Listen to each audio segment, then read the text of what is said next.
Battle Through the Heavens, Bab 334, Perjanjian 3 tahun.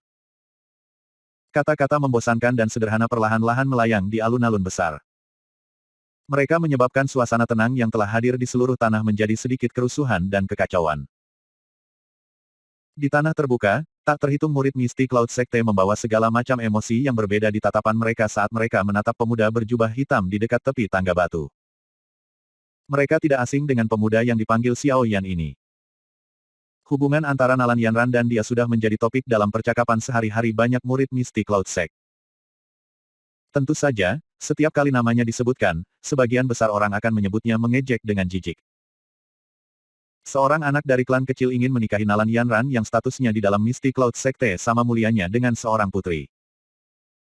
Di mata orang-orang ini, tidak diragukan lagi muncul bahwa itu Xiao yang telah melebih-lebihkan kemampuannya. Ini terutama terjadi setelah perjanjian 3 tahun tersebar di dalam sekte. Ejekan ini menjadi semakin kuat. Tentu saja, salah satu alasan untuk mengejek tidak mengecualikan mereka menjadi cemburu. Sebagai pemimpin sekte junior dari Misty Cloud Sekte yang berada di luar jangkauan banyak, tak terhitung murid Misty Cloud Sekte melihatnya sebagai dewi di dalam hati mereka. Ketika mereka bertemu, orang-orang ini selalu menghadapi wajahnya yang indah yang telah mempertahankan ekspresi acuh tak acuh dan dunia lain. Siapapun yang ingin berhubungan lebih dekat dengannya akan kembali dengan kegagalan. Xiao Yan, sebagai pria yang hampir menjadi suami Nalan Yanran akan secara alami dan mudah menerima kecemburuan yang abnormal. Karena cemburu, bersama dengan beberapa rumor, murid-murid Misty Cloud Sekte ini secara alami akan memiliki kesan buruk tentang Xiao Yan yang belum pernah mereka temui sebelumnya. Ketika mereka berbicara, sebagian besar dari mereka akan merendahkannya sebanyak mungkin. Muncul seolah-olah mereka tidak akan berhenti sampai mereka menggambarkan Xiao Yan sebagai benar-benar tidak berharga. Namun, saat mereka mengamati pemuda yang masih mempertahankan sikap tenang dan santai meskipun menghadapi Ki bersatu dari hampir 1000 murid Misty Cloud Sekte. Beberapa murid yang lebih cerdik merasa sedikit kagum di dalam hati mereka setelah mereka membuang emosi negatif dalam diri mereka. Hati mereka, sikap acuh tak acuh ini tampaknya tidak menjadi sesuatu yang sampah dari klan Xiao, yang rekan mereka biasanya berbicara tentang, bisa lakukan. Mata cerah Nalan Yanran menatap pria muda dengan sosok yang sedikit kurus jaraknya cukup dekat. Tatapannya berhenti di wajah yang halus dan tampan itu. Di tempat itu, dia masih samar-samar mengenali garis besar pria muda itu. Hanya 3 tahun yang telah menggilas kelembutan dan ketajaman pemuda. Pemuda yang saat ini di depannya tidak lagi memiliki kekuatan canggih yang tiba-tiba meletus di aula rumah klan Xiao saat itu. Mengganti itu menahan diri, dia benar-benar telah berubah. Sebuah kalimat diam-diam muncul di dalam pikirannya. Tatapan Nalan Yanran sedikit rumit. Dia tidak pernah berpikir bahwa itu orang yang tidak berguna saat itu sebenarnya akan benar-benar bisa datang ke Misty Cloud Sect tanpa rasa takut. Apalagi yang tersisa sebagai acuh tak acuh seperti angin sementara tidak mengungkapkan sedikit pun kecemasan atau pucat, bahkan ketika dihadapkan dengan hampir 1000 murid Misty Cloud Sect. Klan Nalan, Nalan Yanran. Petik 1. Nalan Yanran perlahan berdiri. Sosok cantiknya tinggi dan lurus seperti teratai salju yang angkuh dan tak kenal ampun. Matanya yang cerah menatap Xiao Yan sementara suaranya setenang yang terakhir. Itu adalah kawan kecil dari klan Xiao. Bukankah dikatakan bahwa itu dia adalah orang yang tidak berguna yang tidak bisa menyimpan doki?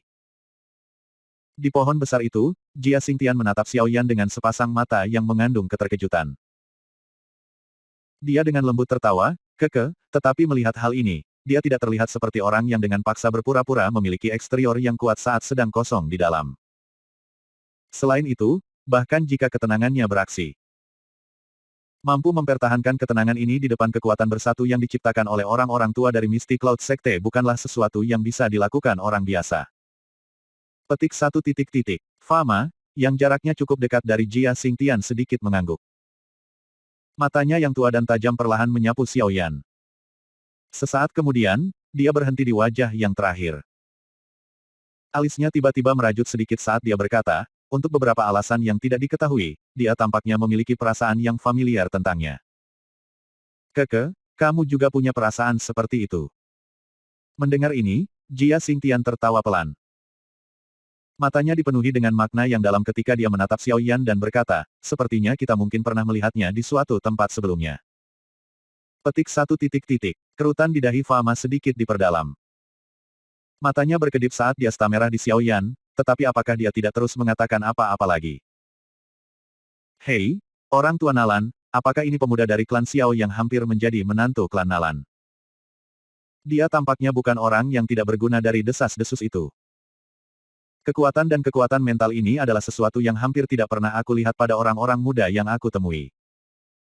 Mu Chen menoleh dan berkata.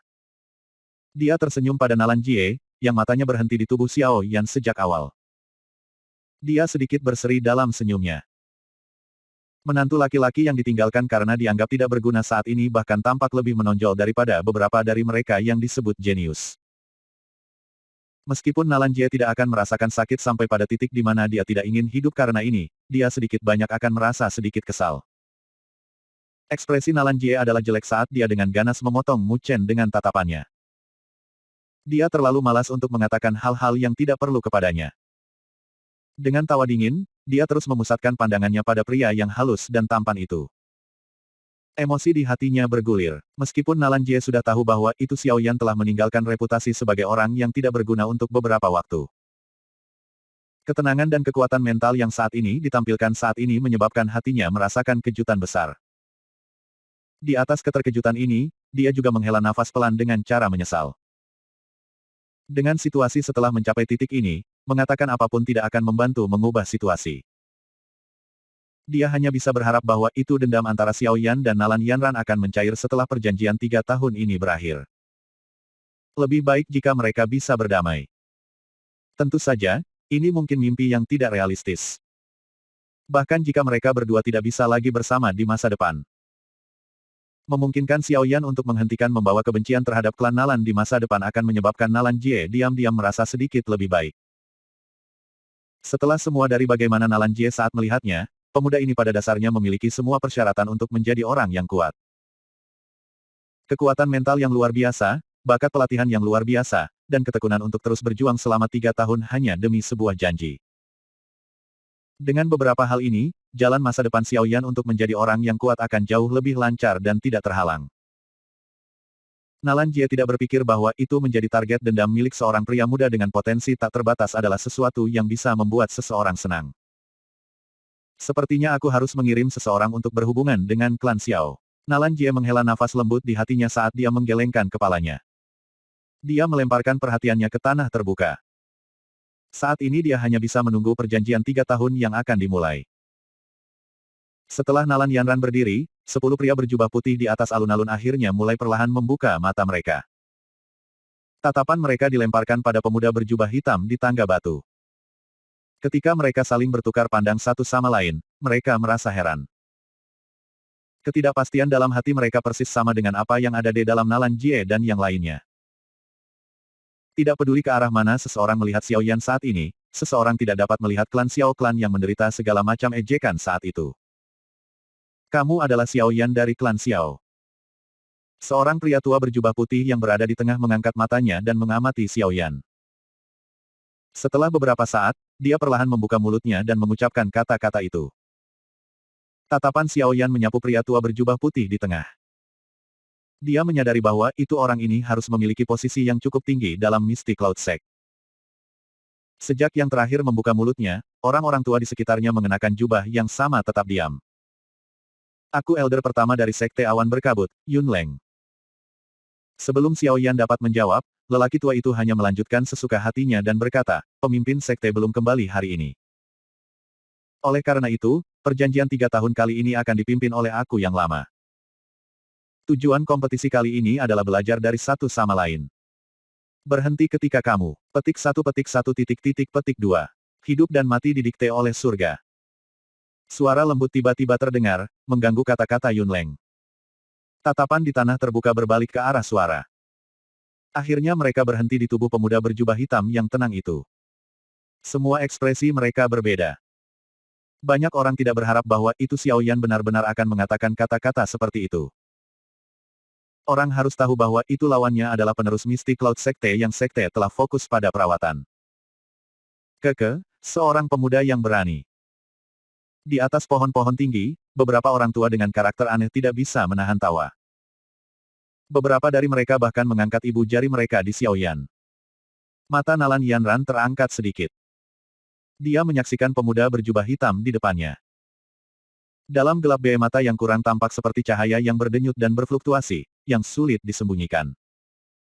Apakah itu kebencian? Beberapa saat kemudian, dia menganggukkan kepalanya. Suaranya keren, sesuai keinginan kamu. Mendengar jawaban Nalan Yanran, Yun Leng merajut alisnya sedikit bersama.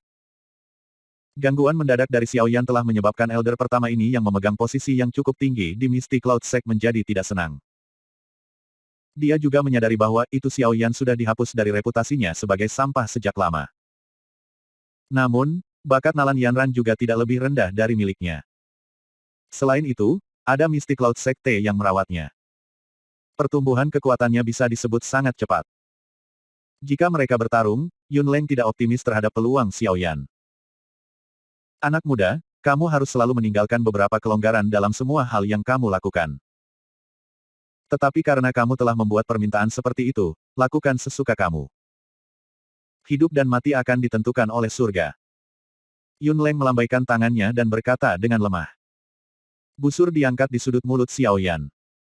Di dalam hatinya, dia tidak bisa menahan tawa dingin. Tinggalkan beberapa kelonggaran. Saat itu, Nalan Yanran telah kejam. Apakah ada yang memintanya meninggalkan ruangan untuk orang lain? Tangan Xiaoyan perlahan memegang gagang penguasa. Dia tiba-tiba menariknya keluar dan penguasa Suan berat membawa suara angin yang terkompresi.